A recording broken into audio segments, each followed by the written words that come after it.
Salut! J'ai recommencé cette vidéo deux fois, donc une fois sur Kdenlive, mon ancien éditeur. Cette fois, je vais la faire sur CapCut, parce que c'est un logiciel que je connais, à mon avis, je pourrais faire du montage un petit peu mieux, et ça m'intéresserait de le faire, honnêtement. Vous aurez toujours le dessin en arrière-plan, pas de soucis, c'est juste que peut-être je vais rajouter des trucs, je sais pas. Maintenant que j'ai un vrai logiciel de montage, je vais peut-être faire des trucs en plus, des textes, des infos, des... Voilà. Je sais pas comment je vais gérer ça au niveau du format des vidéos. La musique, on mettra peut-être de la musique. Peut-être je vais demander à ma copine, enfin je vais voler la harpe de ma copine en lui demandant. Peut-être. Ou alors un truc lo-fi, je sais pas. Je dois trouver de la musique qui me plaît. Bref, aujourd'hui le sujet de la vidéo c'est qu'est-ce que j'ai fait pendant tout ce temps. Parce que vous l'avez peut-être remarqué. Oh putain, le youtubeur. Je sais pas si vous avez remarqué, mais j'ai pas sorti de vidéo pendant 3 mois. Bref, j'ai pas sorti de vidéo pendant 3 mois. J'ai sorti la vidéo de Hétérocéra, la vidéo d'animation. Et du coup, vous avez certainement vu que j'ai appris l'animation. Un truc qui m'intéresse vraiment. J'aime vraiment bien l'animation. Je trouve que c'est un format qui me plaît. Et j'ai beaucoup aimé expérimenter avec. Un peu comme le jeu vidéo. C'est-à-dire que j'ai aussi tenté le jeu vidéo. Là, il n'y a pas longtemps. Et j'ai testé plusieurs trucs. Donc j'ai été sur Ren'Py. C'est un logiciel pour faire des visual novels, dont un visual novel que je dois rendre dans 2 jours pour la fin d'une game jam. Je sais, c'est chaud. Et plutôt que de travailler sur ce visual novel parce que j'ai trop la flemme, je fais une vidéo. Voilà. Je sens que les nuits vont être longues si je veux finir ce truc. Et puis je suis pas très motivé, donc pas très fun à mon avis en plus la nuit. Mais bon, je vais quand même essayer de le finir. Et puis après j'ai testé Godot, qui est bien en vrai. Ça a l'air d'être... Enfin, c'était quand même mieux qu'Unity pour ma vision. Et, voilà, c'était pas mal. Mais le jeu vidéo, ça me tente plus trop. Déjà parce qu'il faut programmer. Parce que c'est ma zine du moment, j'ai envie de faire de l'animation, c'est marrant l'animation. J'ai envie de raconter des petites histoires en faisant bouger des personnages. Je trouve le côté artistique est quand même plus grand que dans le jeu vidéo, j'ai l'impression. Enfin, le jeu vidéo c'est de l'art. Mais j'ai l'impression que le côté dessin, vraiment, a plus d'importance déjà. Ce qui n'est pas forcément le cas dans le jeu vidéo. Ce qui n'est absolument pas un problème. Hein. Et ce qui je trouve est même très bien avec le jeu vidéo, c'est que tout n'est pas forcément dans tes qualités d'artiste. T'as pas besoin de très bien dessiner pour faire un bon jeu vidéo. L'animation non plus, t'as pas besoin de très bien dessiner pour en faire, mais ça reste un avantage que j'ai envie d'exploiter parce que j'ai pas appris de dessin pour rien.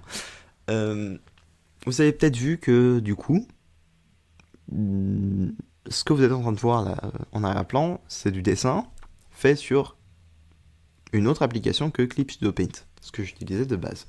Pourquoi j'ai changé d'application? Parce que moi je change tout le temps d'application. Hein. L'animation par exemple, vous voyez la vidéo Hétérocéra, elle était faite sur un logiciel d'animation qui s'appelle Pixel 2D, que j'ai utilisé après mon échec cuisant sur OpenToons, où j'arrivais pas à exporter mes animations à cause d'un truc qui s'appelle le FFmpeg. Le FFmpeg, c'est un petit fichier que tu dois mettre dans un certain endroit de l'application OpenToons pour sortir des trucs. J'y arrivais pas, j'ai pété un câble, je suis passé sur un autre truc qui s'appelait Pencil 2D. Pencil 2D, c'était un peu trop simple, mais j'ai réussi à faire l'animation. Il n'y avait pas de brush, il n'y avait rien, c'était de la merde. Et après cette animation-là, je me suis dit, ok, bye, je vais tenter autre chose. Je suis retourné sur OpenToons. J'ai réussi à mettre FFmpeg.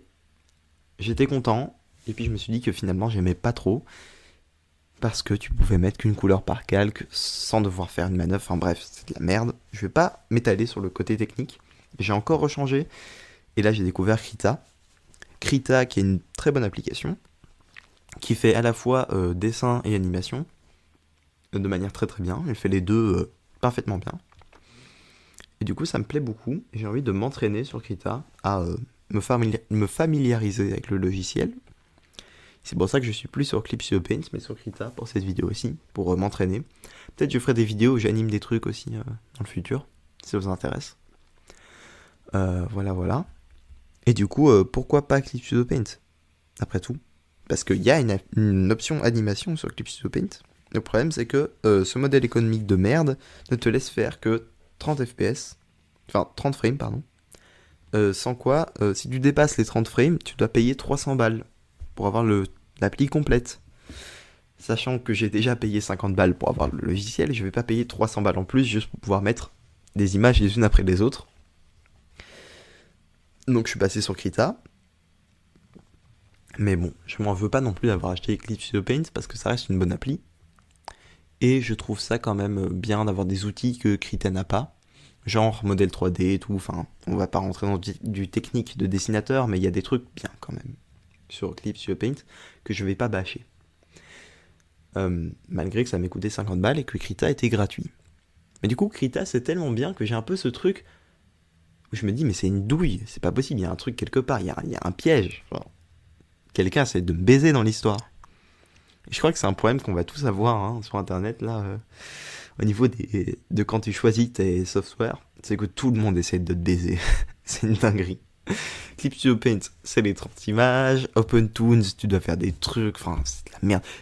Et on parle quand même du logiciel de montage le plus intuitif, CapCut, qui vient de rajouter des trucs de merde avec de l'IA pour te faire tes vidéos à ta place. Déjà que leur modèle économique de base c'était de la grosse merde avec leur filigrane en fin de vidéo et tout. Vous voulez pas nous rajouter en plus ça, non, c'est une dinguerie. Alors que t'as Krita à côté, c'est pas un truc de montage certes, mais c'est tellement plus cool avec ses clients, genre. Je crois que c'est pour ça que j'étais beaucoup dans le... Enfin, que je suis toujours, beaucoup, dans tous les trucs open source en fait, dans tous les trucs qui te laissent avoir le code, parce que comme ça c'est gratuit, et en plus tu sais ce qui se passe. Et c'est bien, je trouve ça vraiment très très cool. Et genre je pense qu'on devrait tous utiliser que du open source. Mais bon, les entreprises elles aiment l'argent, plus que moi, donc je me fais baiser dans l'histoire. Voilà, c'était un peu ma take sur les... je sais pas si c'est une take en fait, ça n'a rien d'une take, c'est plutôt voilà, mon parcours personnel avec les différentes applis, différents softwares. Je parlerai peut-être dans d'autres vidéos de l'état d'internet actuellement qui me désole un petit peu, d'authenticité, de tout ce que vous voulez en fait, des sujets que vous avez envie d'aborder. N'hésitez pas à me laisser des sujets en commentaire, moi ça m'aide toujours beaucoup à blablater, ce qui n'est pas une tâche facile pour un autiste comme moi. Voilà, j'espère que vous avez aimé la vidéo. Et ben je vous dis à la prochaine. Bonne journée, bonne soirée, bon dodo. Ciao.